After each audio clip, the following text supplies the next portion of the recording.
Good morning. I'm Sabrina Winters, and today we're going to be talking about financial powers of attorney.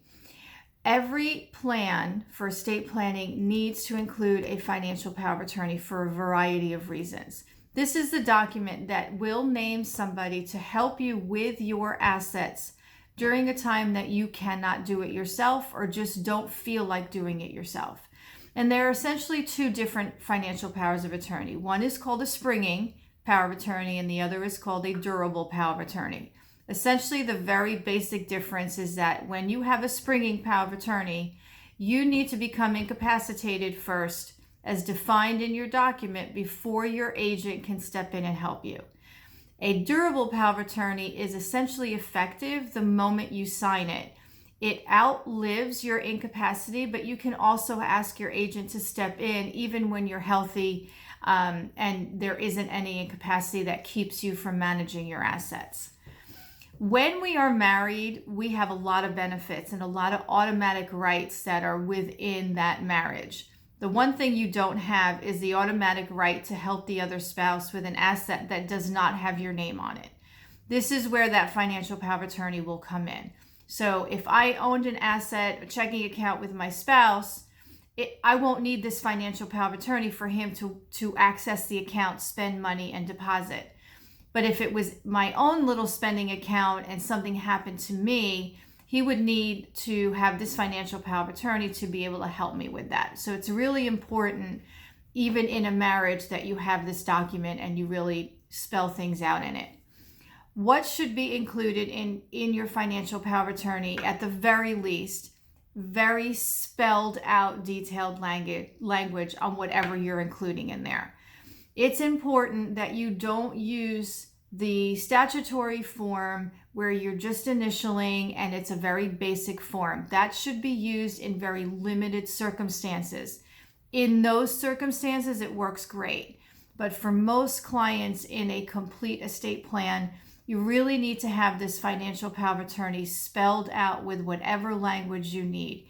It should include checking accounts, savings accounts, money markets, investment accounts, IRAs, life insurance companies, all of the assets that you either have today or may have in the future.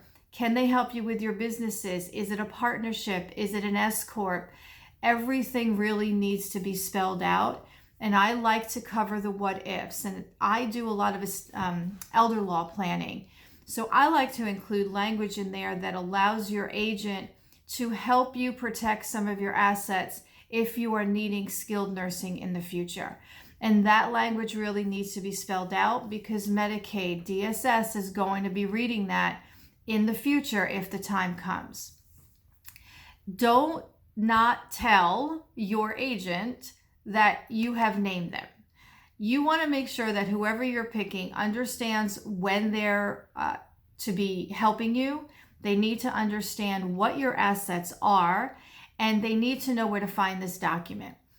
You should be as private as you feel you need to be, but understand and remember, they will access your accounts during a time that you can't do it. So if you're incapacitated, even temporarily, they need to be able to pay your mortgage, keep the lights on, deal with insurance companies for the vehicles, whatever it is that you would normally do. So be as private as you feel comfortable, but also share what you do feel comfortable with so that they can help you when that time comes. And don't hide the document. Make sure they know where to find it and make sure you remember where you put it.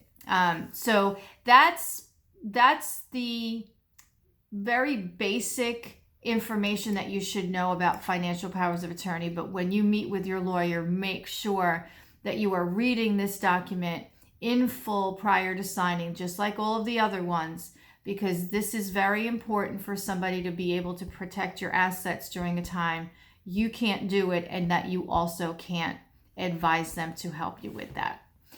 Thank you for joining me today. I wish everybody health and happiness, and looking forward to chatting on our next video. Thank you.